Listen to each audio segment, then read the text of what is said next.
So in the last couple of weeks, we have talked about using the text or using the literature in your paper through paraphrasing, direct quotations, and quote integration.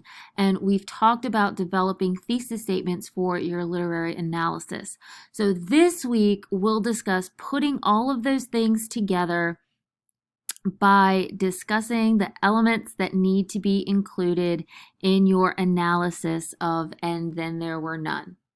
The first thing to remind yourself of when moving into writing this paper is your purpose. And that is the same purpose you considered when coming up with your tentative thesis statements.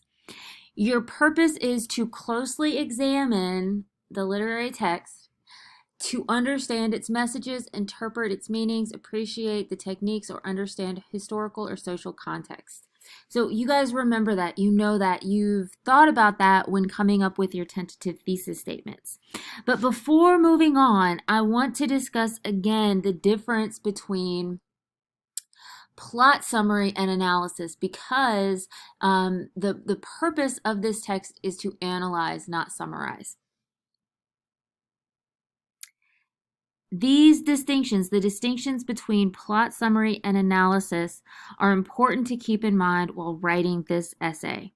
So plot summary focuses on the overall plot and characters of the work. In other words, it's a surface level explanation of describing what happens throughout the novel, the course of events. There's no insight into the significance of the text, and it's essentially a book report, right? You guys have written book reports before, and you know what they look like. It's basically saying this happens first, then this, then that, then this.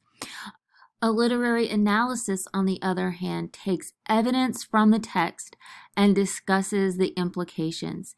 It offers an argument or interpretation of the writer's ideas on some aspect of the novel and uses evidence to support those ideas. You want to keep those distinctions between summary and analysis in mind as you work on your draft for your analysis. There are two other points of consideration that I want you all to keep in mind when writing your rough draft and forming your literary analysis. And the first one is the format of the title of the novel. And Then There Were None is, as I just said, a novel. It is a large work that stands on its own, and because of that, the title is in italics. It is italicized. It's not something small like an article or a short story or a poem that's a part of a larger work that belongs in quotation marks. So your novel is not in quotation marks, it is italicized. That's an important MLA distinction when writing any kind of paper. The other thing, the other consideration to remember is your tense. The tense you use when writing about a text or a piece of literature. I know I mentioned this when we discussed the comparison contrast essay and in the direct quotation assignment, but a text, specifically literature, is always written about in present tense. It is a convention that should be adhered to when writing about a short story, a poem, a novel, etc. The idea essentially is that literature is not dead, so you don't want to talk about it as though it were a corpse, although by the end of our novel, all of our characters are corpses, but that's besides the point. Think about it this way. Every time we read a text, it's alive, it's happening. There's life breathed into it. So, for example, you would say Wargrave is UNON, or Wargrave is the murderer instead of Wargrave was, or Vera is mentally unhinged rather than Vera was. Vera explains through her memories what happens to Cyril, that kind of thing. So keep in mind that you're talking about the literature in present tense. Okay, so Let's look, now that we've talked about those kinds of our purpose, the difference between summary and analysis, the format of titles, and the tense. I know it's so much. Let's move into talking about the various parts of your essay, beginning with the beginning, your introduction. Your introduction must include the name of the author, Agatha Christie, and the title of the work, and then there were none. That should be somewhere in your introduction. There should be an explanation of the theme that you intend to discuss, and any essential background that include setting, an introduction of main characters, anything that makes sense or that would set kind of a context for the rest of your essay should be included in that introduction. And finally, the last part of your introduction is your major thesis that goes at the end. And I have somewhat tricked you all into starting this paper by asking you all to formulate a tentative thesis statement, which I will be providing copious suggestions and feedback to you this week before you guys really begin writing your essay. So be on the lookout for that. But your thesis statement belongs at the end of that major paragraph, and it needs to include those three things that we talked about last week: the topic, the stance, and the so what. So if you have any questions about what that thesis statement looks like, please go back and look at the lecture from last week on what a thesis statement for literary analysis looks like, including my feedback from your tentative thesis statement assignment. Your body paragraphs, much like the last essay and in your direct quotation assignments, should be pie paragraphs. They need to include a topic sentence, your textual evidence, quotes from the reading and commentary or your explanation, and a concluding sentence. And I'm going to talk about these more extensively in just a moment. I've also sort of kind of tricked you into thinking about this with your direct quotation assignment, so you've already gotten a little bit of practice about what these body paragraphs should look like. And I really encourage you all, should you choose to take what you did for the direct quotation assignment, if that's something that you're interested in, and find a way to work your thesis statement or your work that paragraph into your analysis somehow. So you've already got kind of a good solid starting place. So your body paragraphs, pie paragraphs, they should have a structure that looks something like this. And I'm going to break this down more in just a second. They should have a topic sentence followed by a lead into your textual evidence. Create that framework for your integration, and then provide the textual evidence, provide your commentary. And what do I mean by this kind of commentary? What I mean by commentary is this is your analysis. You want to explain how that textual proof ties to the point made in the topic sentence. Don't leave it up to me to draw those connections. And you can't move on. You can't move on to this next quote or your next piece of evidence until you've made those connections. So you have to make those connections before you provide your second piece of textual evidence. So you want to transition into your lead, transition into and lead into your second piece of evidence, provide that evidence, establish more commentary, and then present a concluding sentence which further develops the so what that you have in your thesis statement. So really quickly, to answer the question I know you're all asking, every paragraph should have at least two pieces of textual support or textual evidence. And I don't mean great big old long quotes that take up half a paragraph. What I mean is you want to break those quotes up into little nuggets. Those nuggets are also easier to integrate into your writing. So your quotes, your textual evidence, your support should not be longer than a sentence.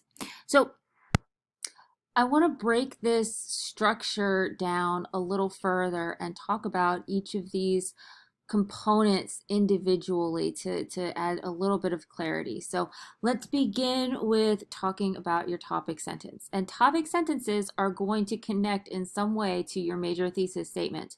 And it's going to identify some sort of analytical point.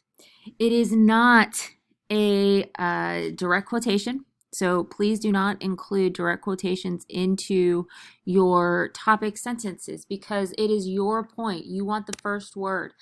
It's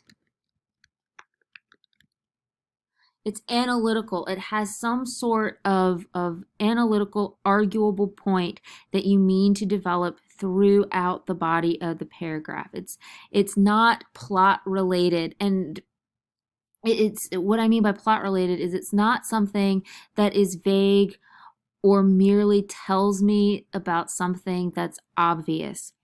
It's specific, it's arguable, it's something that's up for debate or interpretive. So to give you an example of what I mean by that, let's take a look at these two topic sentences. Vera Claythorne is in love with a man named Hugo. Is that a good topic sentence? Well, think about it. Is this something that is obvious? Yes, it's obvious because it's all throughout the text that Vera has these emotions and these feelings for Hugo. Is it debatable? Not really, because consistently throughout the novel we know that she has these feelings. So this is vague, this is obvious, this is plot related. It's not making some sort of arguable claim or arguable point that you can develop through your own interpretation and textual proof. So let's look at our second topic sentence. And this belongs to one of your classmates. Dia was happy enough to let me steal her topic sentence from her direct quotation assignment. And what Dia says is that Vera Claythorne's sorrow over the loss of Hugo rather than the murder of Cyril and her fear of the circumstances on Soldier Island reveals her selfish nature. Okay, note the difference between these two topic sentences. This one is obvious, it's plot related. And the other, this one, is saying something specific and arguable. The problem with the first example, too, is that this kind of topic sentence, the one that's obvious and plot driven, it sets you up to fall into the plot summary trap. There's no real idea to develop when compared to the second example. There's a point to prove and an idea to develop, beginning with your textual evidence and illustration. So keep in mind this kind of plot-driven topic sentence is going to set you up for a plot summary rather than something like this that's going to aid with your analysis. So after you have your topic sentence, one that makes some sort of analytical point, you want to have your textual evidence or your illustration. And that textual support should be a specific example from the work, and that to provide evidence for your topic sentence. And your textual evidence can be a combination of paraphrase and direct quotation from that work. But keep in mind that those direct quotations must be integrated. Textual evidence and direct quotations can't stand on their own as complete sentences. Your direct direct quotations also have to be relevant to the point you're making. So I don't want you to search the interwebs for important quotes that are the most obvious or overused. Really go through the text and look for the not so obvious phrases that support your point. And this may require you to reread specific chapters or specific sections of the novel here and there. But my point is that all of your textual evidence and all of your textual support should be relevant to the point that you're making. You're not just, picking a quote from thin air and trying to make it fit. Okay? So, once you've integrated your textual support, it is necessary to provide your commentary or your explanation, or in other words, explain your interpretation of the evidence that you've just presented. You want to tell the reader what the author of the text means or how that textual evidence proves the topic sentence. It includes your analysis, your argument, and your insight. So in other words, this is your analysis section. After every direct quotation, you have to provide some sort of commentary or explanation that you provide your insight. Don't leave it up to me to draw those conclusions or those connections. Spell it out for me. And I want you guys, I want to draw your attention to my helpful hint here down at the bottom, that in your body paragraph, you should have twice as much commentary as textual analysis. So in other words, for every sentence of textual evidence, there should be at least 2 sentences of commentary that follow that textual support. So and keep this in mind, because this is the heart of the body paragraph, your commentary, your explanation. It's where you develop your ideas and fill them out. At the end of your paragraph, you want to also have a concluding sentence that emphasizes or connects back to that so what from your thesis statement. So each of your body paragraphs, let me go back up here. Each of your body paragraphs should have this structure. They should look like this. And I don't want you guys to freak out if these paragraphs are long. They should be. I encourage you all to move beyond that rigid idea that paragraphs can only be 5 to 6 sentences. Your body paragraphs for this essay should be academic length paragraphs. And if it helps, that's about 8 to 10 sentences. Keep in mind that you have to include all of the PI elements for it to be analytically strong. So you have to have 3 body paragraphs that look like this traditionally, and there should be 3, so do this 3 times. And then you can move on to your conclusion, right? I know it's easy and simple and not at all. So in your conclusion, you want to, of course, restate your thesis statement in different words. You also want to take an opportunity to reflect on how your chosen topic relates to the novel as a whole, where you can kind of connect back to your creative introduction and explain how the topic you've chosen reveals a larger theme, implication, message established by Agatha Christie. You want to examine your views on the novel's value, significance in a larger context. So don't just tell me it's a great novel. You should read it, right? I have read it, and it is a great novel. So don't state that kind of obvious thing. Take an opportunity to really reflect, give your view of what's significant about this novel, what's it saying in a larger context in relation to your chosen topic. I also want to take an opportunity to remind you all, when you move into writing your draft, is to avoid throwaway comments like I feel, I believe, this paper will, this quote means. These types of statements, these fluffy kind of phrases that, or I have chosen to write on X, Y, or Z. those are throwaway comments that weaken your writing. You want to be authoritative. You want to show that you are confident in your writing, and academically speaking, using that first person, I have chosen, this makes me feel, I believe.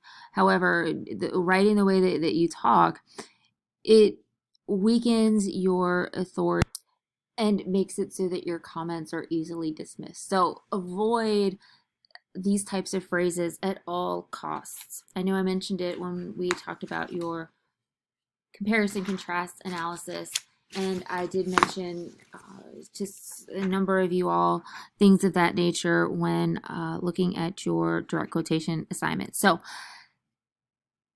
for this week, I would like for you all to complete and submit a rough draft for your literary analysis, so I can kind of get an idea of where we are, and you guys can get my feedback before you turn in the actual essay. We're going to workshop them like we did last time, and I hope that you guys find that helpful.